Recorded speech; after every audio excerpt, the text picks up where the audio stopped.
Scandinavia और Nordic ममालिक में से कौन-सा ऐसा मुल्क है जिसमें वालिदैन को बच्चों की पैदाइश पे ज़्यादा छुट्टियाँ मिलती हैं? किस मुल्क का निज़ाम जो है वो ज़्यादा फ्लेक्सिबल और बेहतर है? किस मुल्क में बच्चों की पैदाइश पर उनकी देखभाल के लिए वालिदैन को ज़्यादा दिन जो हैं वो छुट्टियाँ दी जाती हैं? और किस मुल्क में रकम ज़्यादा दी जाती है? ये तमाम चीज़ें आज के इस अहम व्लॉग में शामिल हैं। मैं हूँ स्टॉकहोम स्वीडन से आरिफ किसाना और आपकी खिदमत में सलाम अर्ज़ करता हूँ। और गुज़ारिश ये है कि अगर आपने अभी तक इस चैनल को सब्सक्राइब नहीं किया तो प्लीज़ ज़रूर कीजिए। अहम मालूमाती वीडियोज़ और ताज़ा तरीन अपडेट्स ख़ुसूसन जो लोग नॉर्डिक ममालिक में और स्कैंडिनेविया में रहते हैं उनके लिए इन व्लॉग्स का देखना जो है बहुत ही मुफीद होगा। आप चैनल को सब्सक्राइब कर सकते हैं और बेल आइकन को प्रेस कर सकते हैं ताकि अपडेट्स आपको मिलते रहें। और अगर आपको व्लॉग्स पसंद आए तो उन्हें प्लीज़ ज़रूर लाइक कीजिए। और आपके कमेंट्स बहुत ज़रूरी हैं। आपकी राय से मुझे पता चलता है कि आप क्या चाहते हैं और मैं तकरीबन हर कमेंट्स को पढ़ता हूँ और जवाब भी देने की पूरी कोशिश करता हूँ। तो चलते हैं आज के इस बहुत ही अहम व्लॉग की जानिब कि स्कैंडिनेवियन ममालिक और नॉर्डिक ममालिक जो पूरी दुनिया में बेहतरीन फलाही ममलकत वेलफेयर स्टेट्स के हवाले से जाने जाते हैं, लेकिन इनके निज़ाम में भी थोड़ा बहुत फ़र्क है। और जहाँ तक बच्चों की पैदाइश पर छुट्टियों का मामला है तो बाकी यूरोपीय ममालिक से ये मुख्तलिफ हैं। बाकी यूरोपीय ममालिक में इस तरह का निज़ाम नहीं है। ये इन नॉर्डिक ममालिक और स्कैंडिनेविया में ही ऐसा सिस्टम है। यहाँ थोड़ी सी ये मैं वजाहत कर दूँ, स्कैंडिनेविया और नॉर्डिक इनमें फ़र्क है।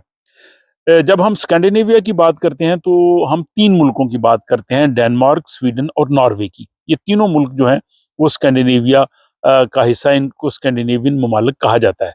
लेकिन जब हम नॉर्डिक ममालिक की बात करें तो इन तीनों के अलावा इसमें फ़िनलैंड और आइसलैंड को भी शामिल किया जाता है। बाज़ लोग स्कैंडिनेविया में फ़िनलैंड को भी शामिल करते हैं जो कि गलत होता है।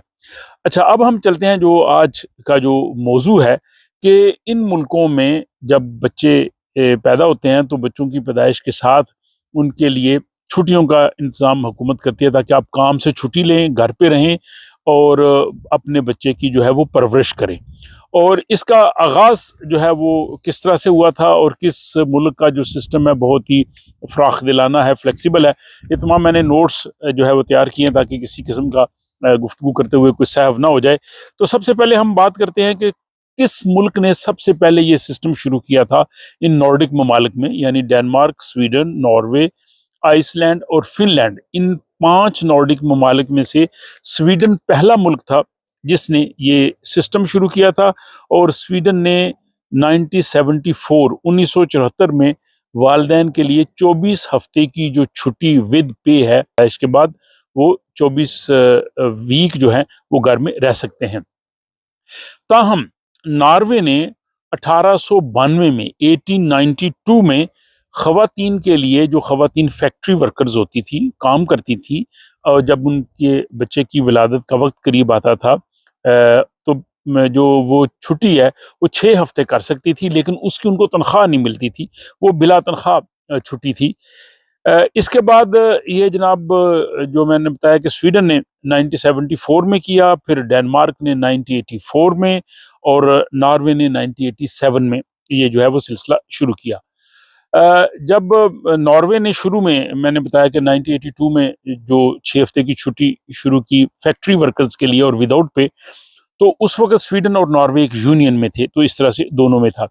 और डेनमार्क ने यही हक फैक्ट्री वर्कर्स को 1901 में दिया, लेकिन वो भी बगैर तनख्वाह के ये छुट्टी के था।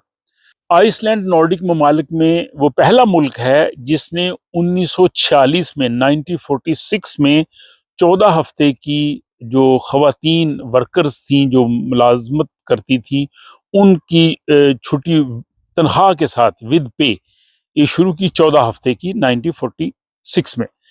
और इसके बाद बाकी फिर जो नॉर्डिक ममालिक है उन्होंने भी इसकी पैरवी की। स्वीडन ने 1955 में 1955 में ये मैटरनिटी लीव या ज़चगी की छुट्टी या बच्चे की विलादत पे देना शुरू की। फिर नॉर्वे ने 1956 में, डेनमार्क ने 1960 में, 1960 में और फिनलैंड ने 1964 में।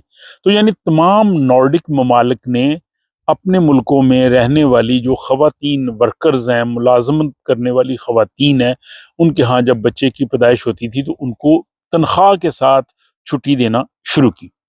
अच्छा, अब हम बात करते हैं कि सबसे ज़्यादा छुट्टियाँ किस मुल्क में दी जाती हैं।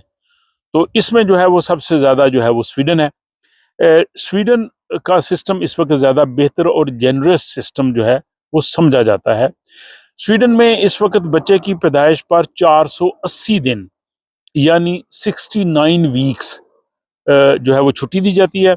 नॉर्वे में ये छुट्टी जो है वो 61 वीक है। फिनलैंड में 54 वीक छुट्टी है और डेनमार्क और आइसलैंड में 52 वीक है। तो इस लिहाज से देखा जाए तो स्वीडन की छुट्टियां इन तमाम नॉर्डिक ममालिक में ज़्यादा है। नॉर्वे की 61 है, लेकिन स्वीडन की 8 वीक इससे भी ज़्यादा है, 69 वीक्स। अच्छा, इसके बाद ये जो छुट्टियां होती हैं ये विद पे होती हैं, तनख्वाह के साथ होती हैं। इसमें हम देखते हैं कि सबसे ज़्यादा रकम कौन सा मुल्क देता है, कौन सा अपने वालिदैन को ज़्यादा जो है वो पे देता है अपने बच्चों के लिए जो घर पे रहते हैं। नॉर्वे में जो है वो मैंने बताया कि 61 वीक जो हैं वो छुट्टियां हैं, लेकिन अगर वो चाहें तो वो वालिदैन 61 वीक की बजाय 61 की बजाय 49 वीक पे आ जाएं तो फिर उनको 100% सैलरी मिलेगी। अदरवाइज उनको जो है वो 80% सैलरी मिलती है और इसका जो मैक्सिमम कैप है वो 62,000 है और जो 80% का जो है वो 49,000 है। तो यानी वो 61 वीक भी ले सकते हैं छुट्टियां, या वो अपना 49 कर लें और अपनी तनख्वाह जो है वो 100% कर लें। डेनमार्क जो है वो 100% जो है वो तनख्वाह देता है। स्वीडन में यह है कि जो 390 दिन है उनमें 80% तनख्वाह जो है वो आपको मिलती है। वो जो उसका मैक्सिमम कैप है वो 1218 स्वीडिश क्राउन है और जो 90 दिन होते हैं वो मिनिमम लेवल के होते हैं, वो 180 स्वीडिश क्राउन के हिसाब से होते हैं। डेनमार्क और स्वीडन में कुछ ऐसी प्राइवेट कंपनीज हैं कि जो अपने मुलाजमीन को अजाफी तनख्वाह देती हैं कि जब वो पेरेंटल लीव पे होते हैं तो अगर 80% उनको हुकूमत की तरफ से यानी स्वीडन में फॉर शेयरिंग का असर देता है तो वो कंपनीज जो है अपने मुलाजमीन को अजाफी दे देती हैं ताकि उनकी जो है वो तनख्वाह तकरीबन ठीक रहे। अच्छा, अब इसमें हम देखते हैं कि कौन सा मुल्क बेहतर है कि जो एक पेरेंट की छुट्टियां दूसरे पेरेंट को ट्रांसफर कर सकते हैं, यानी वालिद को भी छुट्टियां मिल सकती हैं। तो नॉर्वे ने 1993 में बाप का कोटा मुकर्रर किया था कि बाप को भी 4 हफ्ते छुट्टियां मिलेंगी, वो रहेगा। और 2018 में इसको उन्होंने बढ़ा के 18 वीक 18 हफ्ते जो है वो कर दिया। स्वीडन में 1995 से 1 महीना रखा गया था पापस मोनद के डैडीज मंथ, और फिर इसमें इजाफा करते गए। 2002 में इजाफा हुआ, फिर 2006 में इजाफा हुआ और अब जाके जो है वो 12 हफ्ते मिनिमम वालिद को लेनी होती हैं। बाकी पेरेंट्स आपस में डिवाइड भी कर सकते हैं।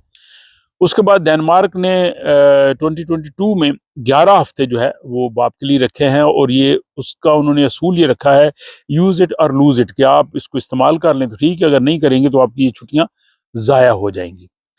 अब अगला सवाल यह है कि किस मुल्क का सिस्टम जो है वो ज्यादा फ्लेक्सिबल है, लचकदार है। तो इसमें जो है वो माहिरीन जिन्होंने इस सब का मवाजना किया उनका कहना है कि स्वीडन का जो है वो ज्यादा फ्लेक्सिबल है। वो इस तरह से कि आप पूरे दिन की छुट्टी ले सकते हैं, आप आधे दिन की छुट्टी ले सकते हैं, आप एक दिन में 1 घंटे की छुट्टी ले सकते हैं, 2 घंटे की छुट्टी ले सकते हैं, आप हफ्ते इतवार की भी छुट्टी ले सकते हैं। तो इसलिए इसमें फ्लेक्सिबिलिटी है, आपकी मर्जी है आपने कैसे लेनी है। एक पेरेंट आधे दिन की छुट्टी ले ले, दूसरा अगले आधे दिन की ले ले, लेकिन जब आपने छुट्टी लेनी है तो फिर आप जॉब से तनख्वाह नहीं ले सकते, तो ये लाजमी है।